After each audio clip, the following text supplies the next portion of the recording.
முதலமைச்சர் செல்வி ஜெயலலிதா தலைமையிலான தமிழக அரசு கல்வி, சுகாதாரம், விவசாயம், உணவு உற்பத்தி போன்ற பல்வேறு துறைகளில் இதற்கு முன் வேறு எந்த அரசும் செய்திடாத மிகப்பெரும் சாதனைகளை புரிந்திருப்பதாக இந்தியன் எக்ஸ்பிரஸ் நாளேடு வெகுவாக பாராட்டியுள்ளது. கடந்த 4.5 ஆண்டுகளுக்கும் மேலாக தமிழக அரசு ஏராளமான திட்டங்களை செயல்படுத்தி தமிழகத்தை முன்னேற்ற பாதையில் நடைபோட வைத்துள்ளது. முதலமைச்சர் செல்வி ஜெயலலிதாவின் தொலைநோக்கு சிந்தனை, ஆளுமை திறன் கொண்ட நிர்வாகம் போன்றவற்றால் அனைத்து துறைகளிலும் நாட்டிற்கு முன்னுதாரணமாக திகழும் வகையில் தமிழகம் தலை சிறந்து விளங்குவதை ஏற்கனவே பல்வேறு நாளிதழ்களும் பல்வேறு வல்லுநர்களும் தொடர்ந்து பாராட்டி வருகின்றனர்.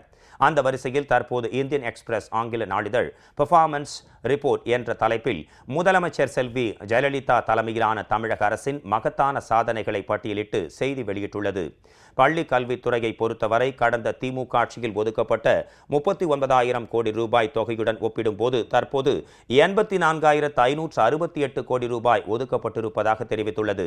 சுமார் 27 லட்சம் மாணவ மாணவிகளுக்கு 4,723 கோடி ரூபாய் மதிப்பில் மடிக்கணினிகள், 10ஆம் வகுப்பு 12ஆம் வகுப்புகளில் சாதனை படைத்த சுமார் 1,14,000 மாணவர்களுக்கு ஊக்கத்தொகையாக 1,810 கோடி ரூபாய், சீருடைகளுக்கு 1,698 கோடி ரூபாய், பள்ளிகளின் அடிப்படை கட்டமைப்பு வசதிகளுக்கு 4,166 கோடி ரூபாய் ஒதுக்கப்பட்டிருப்பதை சுட்டிக்காட்டியுள்ளது. இதேபோல் உயர்கல்விக்கு கடந்த திமுக ஆட்சியின் போது வெறும் 6,000 கோடி ரூபாய் ஒதுக்கப்பட்டிருந்த நிலையில் தற்போது 14,609 கோடி ரூபாயை அஇஅதிமுக அரசு ஒதுக்கியிருப்பதாக தெரிவித்துள்ளது. திமுக ஆட்சியின் போது கல்லூரிகளில் வெறும் 26 பாடப்பிரிவுகள் மட்டுமே தொடங்கப்பட்ட நிலையில் தற்போது 959 புதிய பாடப்பிரிவுகள் தொடங்கப்பட்டிருப்பதை இந்நாளேடு சுட்டிக்காட்டியுள்ளது. இதேபோல் கல்வி நிறுவன கட்டடங்களுக்கு கடந்த திமுக ஆட்சியில் 7 கோடி ரூபாய் மட்டுமே ஒதுக்கப்பட்டதை ஒப்பிடும்போது தற்போது 220 கோடி ரூபாய் ஒதுக்கீடு செய்யப்பட்டிருப்பதும், 11 புதிய பாலிடெக்னிக் கல்லூரிகள், 39 கலை மற்றும் அறிவியல் கல்லூரிகள் தொடங்கப்பட்டிருப்பதும் இந்த செய்தியில் குறிப்பிடப்பட்டுள்ளது. சுகாதாரத்துறையை பொறுத்தவரை முதலமைச்சரின் விரிவான மருத்துவ காப்பீட்டு திட்டத்தின் கீழ் சுமார் 13 லட்சம் நோயாளிகளுக்கு 2,759 கோடி ரூபாய் மதிப்பில் சிகிச்சை அளிக்கப்பட்டுள்ளது. 172 ஆரம்ப சுகாதார நிலையங்கள் புதிதாக ஏற்படுத்தப்பட்டிருப்பதோடு 122 பொது சுகாதார மையங்கள் தரம் மேம்படுத்தப்பட்டிருப்பதாகவும் தெரிவிக்கப்பட்டுள்ளது.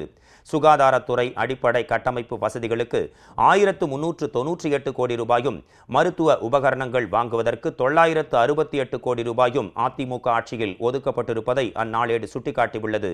மற்ற துறைகளை பொறுத்தவரை விவசாயத்திற்கு கடந்த திமுக ஆட்சியில் சுமார் 7,000 கோடி ரூபாய் ஒதுக்கப்பட்டதை ஒப்பிடுகையில் அஇஅதிமுக அரசு தற்போது 23,583 கோடி ரூபாய் ஒதுக்கியிருப்பதாக தெரிவிக்கப்பட்டுள்ளது.